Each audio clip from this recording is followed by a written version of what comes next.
Après votre phase parisienne et française, il y a eu votre quatrième phase, qu'on peut appeler la phase syrienne, puisque vous êtes parti en Syrie pour enseigner dans différents instituts qui dépendent des ministères des Awqaf du gouvernement syrien de l'époque. Nous rappelons que nous sommes en 2004-2005 et l'année 2005-2006. Et vous avez enseigné différentes spécialités. Vous avez enseigné les usul fiqh, kalam jadid, théologie moderne, sciences économiques islamiques. Et vous avez également enseigné la philosophie, et précisément la théosophie et la morale. Et un fait intéressant, c'est que pour chacune de ces disciplines, vous avez écrit donc les supports de cours, donc des manuels d'enseignement pour chacune de ces disciplines qui ont servi de support de cours. Est-ce que vous pouvez nous donner dans les grandes lignes un peu plus de précision concernant cette période-là? Oui, cette période, vous parlez surtout de la première étape de cette phase, la quatrième phase. Bon, parce que la quatrième phase, je la divise généralement en une étape syrienne, une étape iranienne. On en parlera tout à l'heure. Mais pour l'étape syrienne, là, j'étais invité vivement à revenir en Syrie. On m'a promis de ne plus être inquiété et on m'a promis une protection. Et surtout, on suivait apparemment au jour le jour l'évolution de mon dossier ici.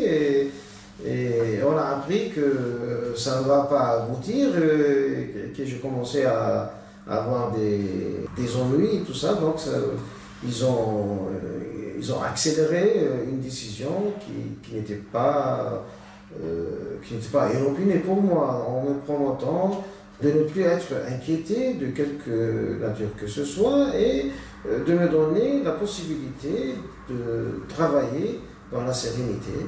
J'étais appelé donc à joindre l'équipe pédagogique de plus d'un institut, parce qu'il s'agit d'un ensemble d'instituts qui étaient administrativement rattachés au ministère des Awqaf syriens, mais financés et gérés par le même organisme avec lequel je travaillais auparavant, c'est-à-dire l'organisation des instituts et universités à l'extérieur du territoire.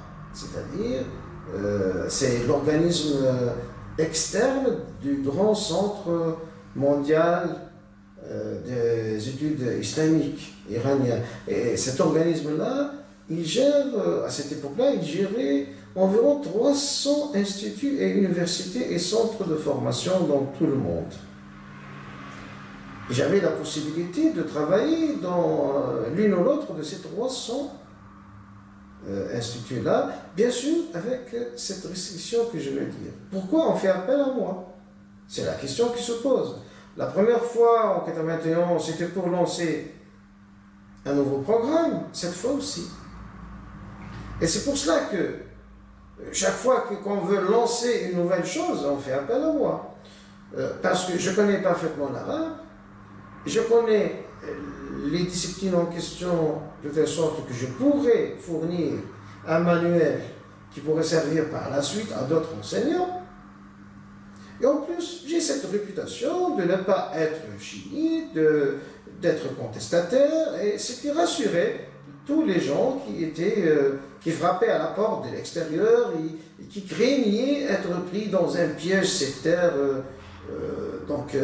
avec une impossibilité de faire marche arrière. Donc, on utilisait cette image que j'avais pour rassurer les indécis. Par la suite, j'ai su tout ça, mais au début, je voyais surtout le côté scientifique, pédagogique. Pour moi, c'était une occasion toujours pour avancer scientifiquement, parce que c'est vrai que lorsque j'écris un livre, je leur donne le livre, je l'écris pour eux. On me paye pas généreusement, généralement, mais on me laisse toujours cette opportunité de le conserver pour moi-même.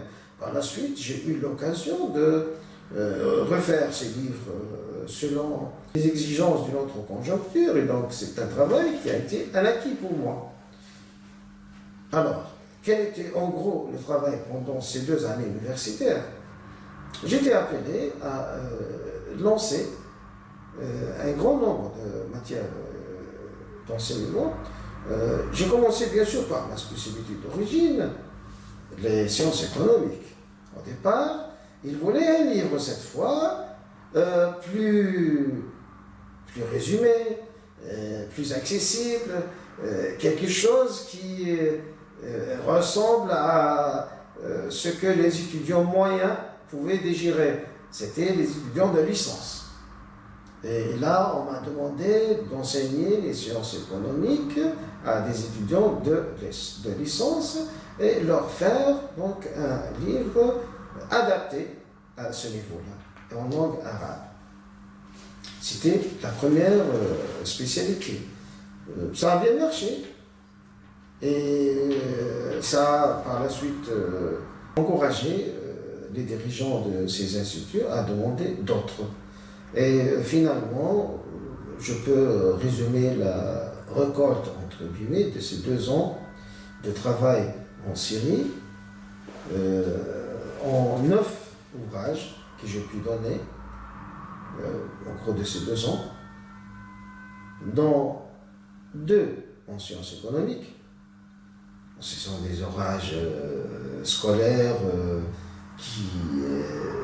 que je n'ai même pas enregistrés dans ma liste de recherches. C'était des résumés des autres travaux, quelque chose des résumés, un peu de vulgarisation aussi, pour les ramener au niveau moyen de licence. Par contre, le plus important, c'est le travail que j'ai fait en matière de philosophie. Parce que là, la vulgarisation n'était pas autorisée. C'est pas parce qu'eux, ils ne voulaient pas que cela se fasse, mais parce que la discipline n'est pas un champ dans lequel on pourrait faire une vulgarisation sans toucher au fond des choses. La philosophie, c'est trop difficile pour qu'elle soit vulgarisée. D'ailleurs, on raconte, d'après Einstein, que lui, au début, il voulait faire de la philosophie. Il a dit que c'est trop difficile. Donc, il a choisi la physique. Pour lui, la physique, c'était moins difficile que la philosophie. En fait, la difficulté, c'est ça, c'est que ou bien on est au top, ou bien on n'y est complètement pas. La philosophie, c'est ça. C'est pour cela que, ou bien elle est bien enseignée et à une élite, ou bien il faut interdire. Et le malheur de tous ceux qui ont dévié partant de la philosophie, c'est qu'ils n'étaient pas aptes eux-mêmes à recevoir la matière, ou le professeur lui-même n'était pas apte à leur communiquer l'information. Et donc, il y a ce problème de communication. Pour la philosophie, donc, j'ai enseigné les 2 versants, la théosophie, et j'ai enseigné al-hikma al-amaliya, la morale. 2 matières qui sont complémentaires, bien sûr. Et dans les appellations classiques, on appelle ça théologie générale et morale. Ils ont aussi un livre de philosophie que j'ai consulté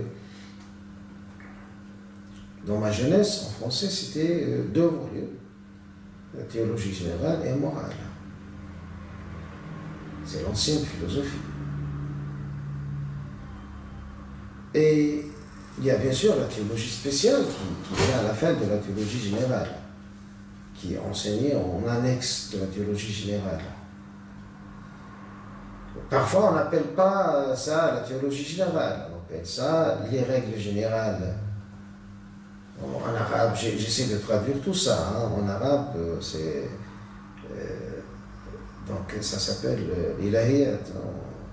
Donc ce que je viens de nommer, ce sont des traductions de livres arabes, alors qu'en français, je me rappelle bien que la morale c'est la morale, mais pour le premier volet qui est la théologie, on essaie toujours d'offrir cette dénomination.